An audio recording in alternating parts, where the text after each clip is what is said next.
वाली है, ठीक है? तो ये हमेशा याद रखिएगा, पॉज़िटिव सोच के जाइएगा, अच्छा होने वाला है। अच्छा सोच के जाइएगा, 4-5 क्वेश्चन क्या पता उस कॉन्फिडेंस में सॉल्व हो जाए आपके, ठीक है? हेलो एवरीवन, मेरा नाम है अभिनव मिश्रा। मैं चाणक्य आईएएस अकेडमी झारखंड। अभी जैसा हम सबको पता है कि 14th जेपीएससी प्रीलिम्स होने वाला है 19th ऑफ अप्रैल को। और हम लोग चाहेंगे कि लास्ट में आप क्या कर सकते हैं, क्या छोड़ सकते हैं, उस स्ट्रैटेजी पे बात करें। हमारे साथ है अख्तर मंसूरी सर, पुष्पराज सर और आशीष सर। तो हम लोग आपको जनरली लास्ट के 3 से 4 दिन का एक गाइडेंस सेशन हम आपको दे सकते हैं कि एंड मोमेंट में हम कैसे प्रीलिम्स ओरिएंटेड वर्क कर सकते हैं। तो चाणक्य आईएएस अकेडमी के पास आप ऐप में आप पूरा डिटेल सिलेबस एंड आप यूट्यूब चैनल में आप देख सकते हैं डिटेल कुछ क्लासेस जो झारखंड से रिलेटेड है। आप कैसे उस क्वेश्चंस को स्कोर कर सकते हैं, कैसे आप मार्क्स अच्छा ला सकते हैं, या फिर आप कैसे आप अपने आप को क्वेश्चंस को आप कैसे सेलेक्ट कर सकते हैं जो आपको मार्क्स या स्कोर बढ़ा पाए। तो उससे रिलेटेड आज हम लोग कुछ जानकारी लेंगे सर लोग से। और आप लोग ये सेशन को इस तरीके से देखें कि आपका एंड मोमेंट में 10 से 20 मार्क्स अगर ऐड हो जाए तो कहीं ना कहीं हमारे लिए वो सक्सेसफुल सेशन रहेगा। तो मैं वेलकम करूंगा अख्तर मंसूरी सर को। सर जो है इकोनॉमिक्स एंड ज्योग्राफी के एक्सपर्ट फैकल्टी है। तो सर मैं चाहूँगा कि आपसे हमारे जो स्टूडेंट्स हैं उनको कुछ, या हमारे जो व्यूअर्स हैं उनको कुछ सपोर्ट मिले। Thank you sir. Thank you. Welcome.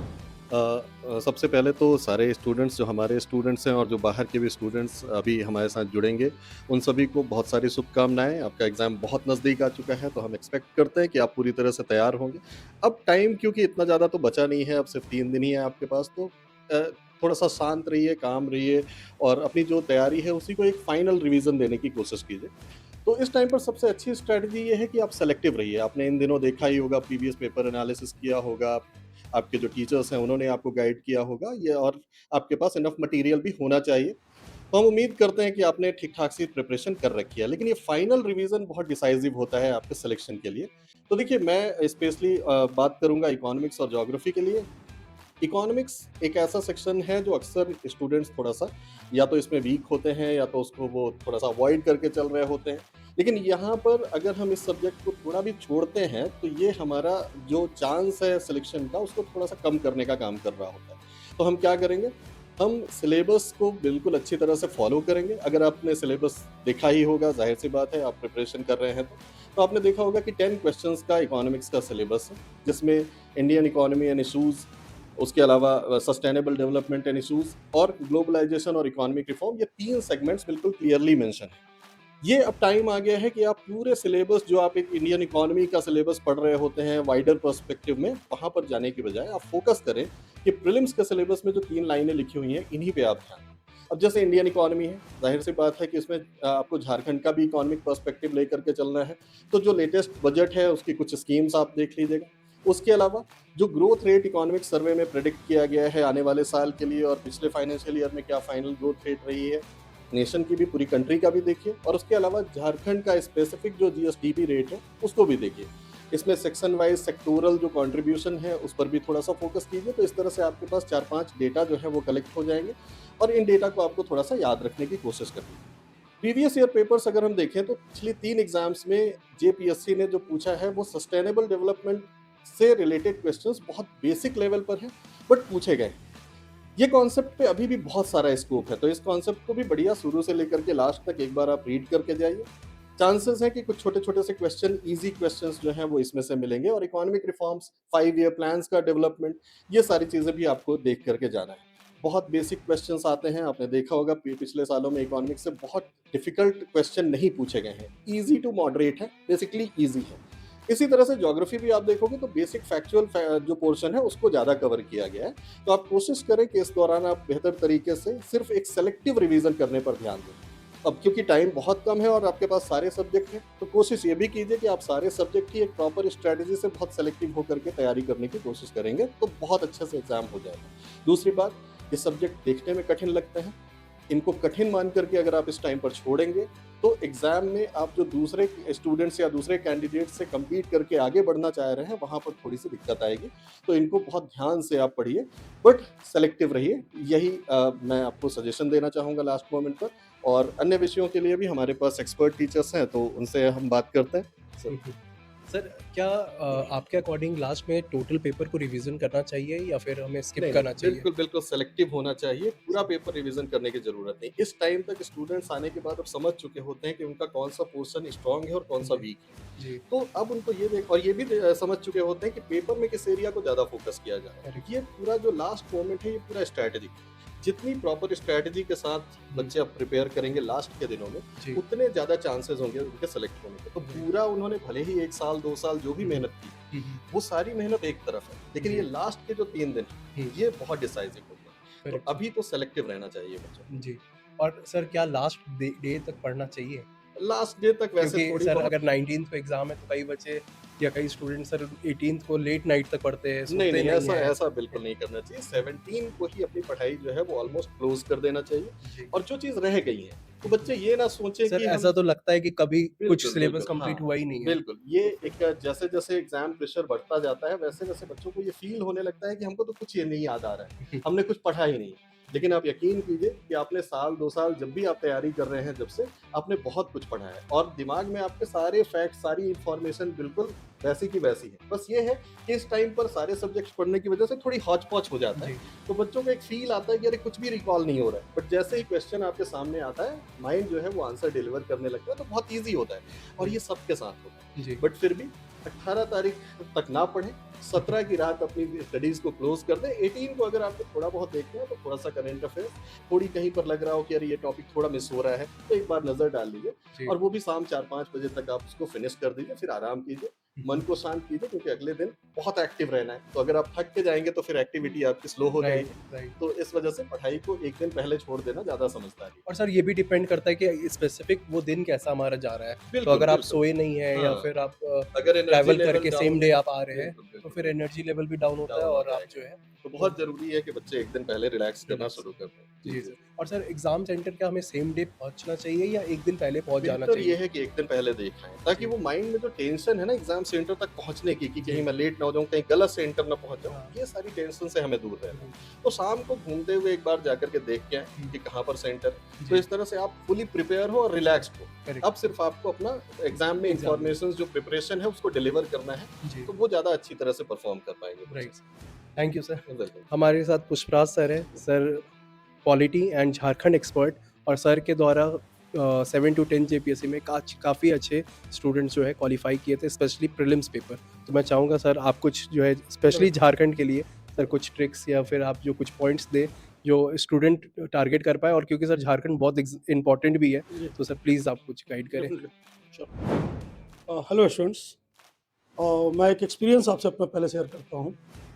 ये झारखंड स्पेशल पेपर जो है जेपीएससी ने 6 जेपीएससी से जोड़ा था 2016 में और किसी को आइडिया नहीं था कि इस पेपर में किस तरह से क्वेश्चन आएंगे, लेकिन अच्छा काम एक झारखंड ने जेपीएससी ने किया था कि एक एलेबोरेट सिलेबस दे दिया था झारखंड स्पेशल पेपर का, जिसमें झारखंड की सोसाइटी, इकोनॉमी, ज्योग्राफी और इसका administration, disaster management, SPT, CNT, tribals, उनके कस्टम, उनके रिचुअल्स, सोर्सेस कम थे और मैंने एक क्लास जो है जिम्मेदारी ली थी और काफ़ी रिसर्च मुझे भी करना पड़ा, लेकिन उसका रिजल्ट ये हुआ कि उस क्लास में 91 स्टूडेंट्स थे और 91 में 91 ने मेंस लिखा था।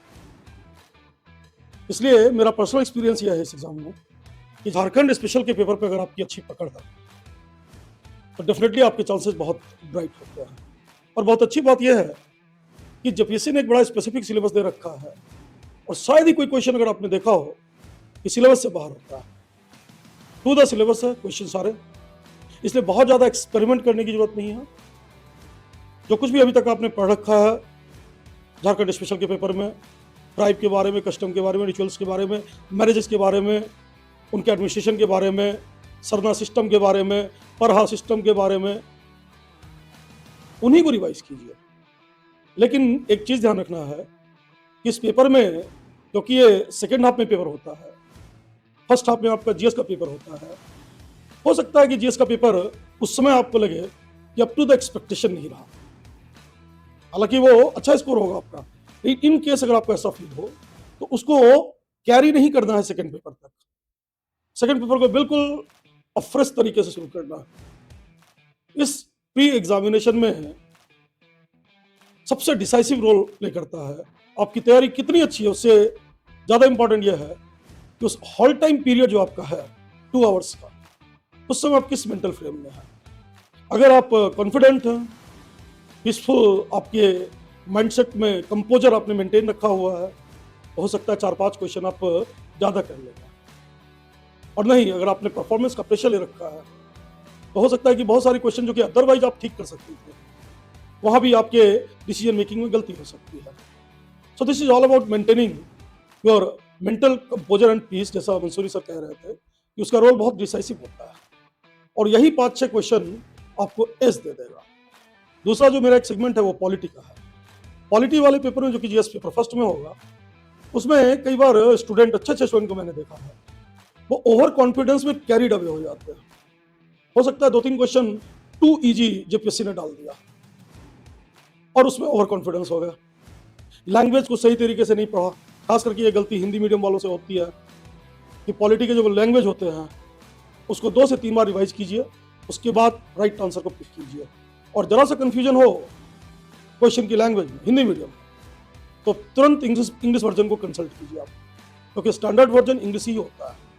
इवन कई बार इंग्लिश के ओरिजिनली पेपर इंग्लिश में प्रिपेयर होता है, हिंदी में ट्रांसलेट होता है, तो कहा जाता है लॉस्ट इन ट्रांसलेशन।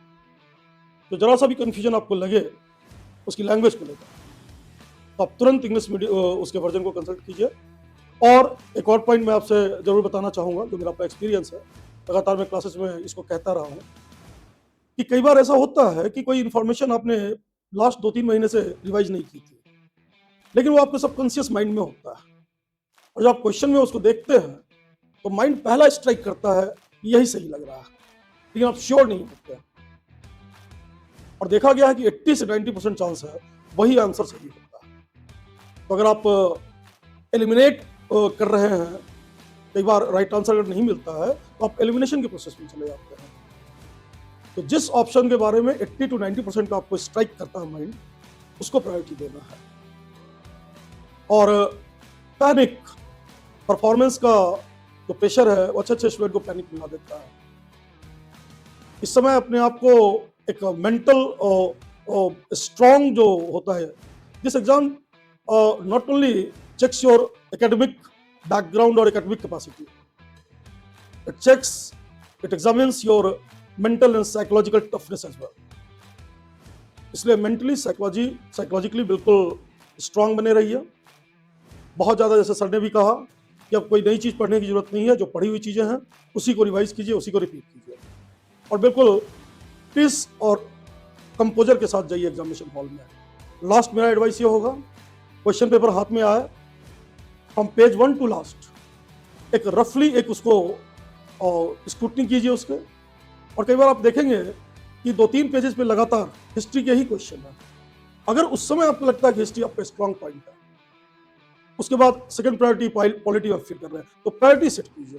जो आपका सबसे स्ट्रॉन्ग है, हॉल में आपको फील आ रहा है, वहीं से आप आंसर ढूंढना शुरू कीजिए। It will increase your confidence with in the hall itself. और हॉल में अगर कॉन्फिडेंस मेंटेन रहा तो 4-5 क्वेश्चन का एज आप वैसे ही ले लेंगे। OMR सीट सीधे कलर नहीं कीजिएगा, पहले जो राइट आंसर आप चॉइस करेंगे उसको पेपर में पेंसिल से मार्क कर दीजिए, और जब बाद में कलर कीजिए। तो ये भी कई बार मैं सुनता हूँ कि सर माइंड में चल रहा था कि मैं क्वेश्चन नंबर 20 को कलर कर रहा था, लेकिन एक्चुअल में बाद में पता चला कि मैंने 21 को कलर कर दिया। इस तरह की कुछ टेक्निकल मिस्टेक, क्लैरिकल मिस्टेक नहीं होनी चाहिए। तो बस इन चीज़ों का लास्ट में ध्यान रखना है, और मेरी तरफ से best of luck sir. Hello, बाकी सर लोग ने तो बहुत अच्छी बातें कर दी हैं अपने अपने एक्सपीरियंस के साथ में। तो मेरे पास वैसे एक्सपीरियंसेस, मैं आपको बाकी क्या ही एक नया चीज़ शेयर करूं, क्योंकि बहुत अच्छे अच्छे सुझाव दिए हैं और मोर और लेस आपको यही सारी चीज़ें फॉलो करनी चाहिए। थोड़ी बहुत हिस्ट्री को लेकर मैं पोर्शंस बता सकता हूं आपको, क्योंकि हिस्ट्री के 15 क्वेश्चंस के आसपास में आपको 15 क्वेश्चंस 30 मार्क्स के आसपास में कवर करते हुए दिखेंगे। एंड वो इतने ईजी पोर्शंस रहते हैं कि आप 3-4-5 टॉपिक अगर आप कवर कर लें अभी लास्ट मोमेंट पे, और आपने मोर और लेस नया कुछ पढ़ना नहीं है, शॉर्ट नोट्स बना रखे होंगे। जैसे फॉर एग्जांपल आईवीसीज में कोई बहुत चीज़ें देख लीजिए कि कहाँ पर प्लॉज फील्ड मिला है, फॉर एग्जांपल कहाँ पर आपको फोर्टिफिकेशन देखने को मिला है। सेम वैदिक संहिताज, अगर आपको वेद वाला जो चैप्टर रहेगा उसमें कुछ बुक्स के नाम देख लें, चारों वेद के नाम देख लें, कौन कौन से वेद में क्या लिखा हुआ, बेसिक ऊपर वाली चीज़ें देख लें आप। आपको सबसे ज़्यादा फोकस करना होगा मौर्यंस एंड गुप्ता पीरियड पे। ये दोनों पीरियड अगर हम एंशिएंट पीरियड में हम देखेंगे तो मौर्यंस में बहुत सारी चीज़ें होंगी जो आपको बेसिकली उनकी ब्यूरोक्रेसीज़ के नेम आपको पूछ सकते हैं, क्योंकि पीवाईक्यूज़ में पूछे हुए हैं। और दूसरा बुक्स कौन-कौन से मेंशन्ड है, कहाँ-कहाँ पे उनके सोर्सेज़ मेंशन्ड हैं, कालिदास ने कौन से बुक लिख रखी है, मदर राक्षस किसने लिख रखी है। तो ऐसे बुक्स के नाम आप थोड़े बहुत पढ़ लेंगे, बहुत आसान है, बहुत ईज़िली आपको ये मार्क्स फेच करवाएँगे। मेडिवल इंडिया में अगर आप देखिए तो मेडिवल इंडिया में भी तो 2-4 सोर्सेज़ आप देख लेना कि कौन से इंसान है, जैसे अल-बरूनी ने क्या लिखा है, या फॉर एग्जांपल कि इब्न बतूता ने क्या लिखा है, ये सारी चीज़ें। देन एडमिनिस्ट्रेशन पे कुछ-कुछ क्वेश्चन्स आ सकते हैं। अकबर के टाइमलाइन पे मनसबदारी सिस्टम हो गई, या फॉर एग्जांपल कि अकबरनामा किसने लिखा, तूतीनामा किसने लिखा, या फॉर एग्जांपल शाहजहांनामा किसने लिखा, ये सारी चीज़ें देख लेना। मॉडर्न में एक पोर्शन आप देख लेना जो आप कांग्रेस के बाद के समय, जो 1885 के बाद में जितने भी जो जो कोर फ्रीडम स्ट्रगल वाला पोर्शन है, क्योंकि आपके सिलेबस में फ्रीडम स्ट्रगल का एक स्पेसिफिक मेंशन्ड है, एंड दैट इज़ व्हाई वो वाला जो पोर्शन है वो आपको ज़रूर से ज़रूर देखना चाहिए। 3-4 पन्ने के नोट्स होंगे, ये जो 4-5 टॉपिक मैंने बता रखे हैं, ये 3-4 पन्नों में कवर हो जाएँगे। आप लास्ट में, अभी 2 दिन है आपके पास में, ये एक बार आप गो थ्रू कर लेना, 15 क्वेश्चन्स में से 10-12 तो आप मार ही दोगे, ठीक है? दूसरी बात कि आराम से खा पी के जाना है, एक एनर्जी आपके अंदर में आनी चाहिए। सुबह नाश्ता ज़रूर करना है, ऐसा नहीं कि आराम से एक पेपर के बाद नाश्ता करेंगे, ये सब चीज़ नहीं होना चाहिए। सो के जाना अच्छे से। बहुत बार ऐसे एक्सपीरियंसेस मैंने सुन रखे हैं कि सर पढ़ा सब कुछ था पर नींद नहीं आई थी। तो एक एक तो आप अकोमोडेशन देख लो अच्छा, जहाँ भी आपके सेंटर से आप पहले पहुँचो, अकोमोडेशन देख लो। अब ऐसा नहीं है कि ठीक है आप सोच रहे हो कि ठीक है सुबह 6 बजे पहुँचूँगा, 2-4 घंटे स्टेशन पे बिता के एग्ज़ाम दे के आ जाएँगे, ये सब नहीं करना है। पूरी मेहनत बर्बाद हो जाएगी आपकी, ठीक है? दूसरी चीज़ कि एग्ज़ाम सेंटर्स पे जब आप जाओगे, आराम से पहले आप आराम से रोल नंबर वगैरह अच्छे से भरना, रोल नंबर वगैरह में आपको गलती नहीं करनी है। इतना पढ़ने के बाद अगर आप ऐसी बेसिक गलतियाँ कर देते हो कि आप वो सर्कल दूसरे 21 का 20 में, 20 का 19 में कर दे रहे हो, तो यही तो पाप है। फिर आप बने ही नहीं हो। हाँ, फिर आप बने ही नहीं हो फिर, ठीक है? ये सारी चीज़ें थोड़ा ऐसा काम माइंड होके जाना, कुछ नहीं सोचना है, एग्ज़ाम से पहले कुछ नहीं सोचना है, पूरी दुनियादारी के बारे में बात करनी है। लेकिन जब एग्ज़ाम के सेंटर में आप बैठ जाओ, स्विच ऑफ कर लो बाहर की दुनिया और सिर्फ़ पेपर पे।